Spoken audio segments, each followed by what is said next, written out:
জীবনে যত বড় বিপদ আসুক, ডিপ্রেশনে যদি পড়ে যাও, কোনো সমস্যায় পড়ে যাও, মানে আর কোনো রাস্তাঘাট দেখতেছো না, এখন দেখতেছো দেয়ালে পিঠ থেকে গেছে, চারটা কাজ করবা, ইনশাল্লাহ তুমি ডিপ্রেশন থেকে বের হয়ে আসবা। সর্বপ্রথম কাজ হইলো 2 রাকাত নামাজ পড়ে ফেলবা। উজু করে 2 রাকাত নামাজ পড়ো। নামাজ পড়ে তুমি আল্লাহ তাআলার কাছে পরামর্শ চাইবা, আল্লাহ আমি তো এই সমস্যায় পড়ে গেছি, আমার তো হঠাৎ করে বাবা মারা গেছে, আমি তো এখন চোখে কিছু দেখতেছি না, আমি তো এই অন্যায়টা করে ফেলছি, আমি কি করব? আল্লাহ তাআলা তোমাকে পরামর্শ দিবে। এই কথাটা আমার এক আপা ওই দিন বলতেছে, আমি একটা সিদ্ধান্ত নিয়েছি, নেওয়ার পরে আমি টেনশনে পড়ে গেছি যে হায় আমি এখন কি করব।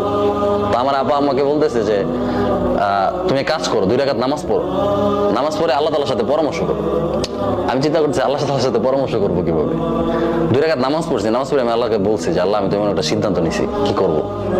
তখন দেখি আমার মাথায় নানান চিন্তা আসতেছে, বুদ্ধি আসতেছে, পজিটিভ, বুঝছো? ডিপ্রেশনে পড়ে গেলে প্রথম চেষ্টা করবা 2 রাকাত নামাজ পড়া। দ্বিতীয় যে কাজটা করবা, একা থাকবা।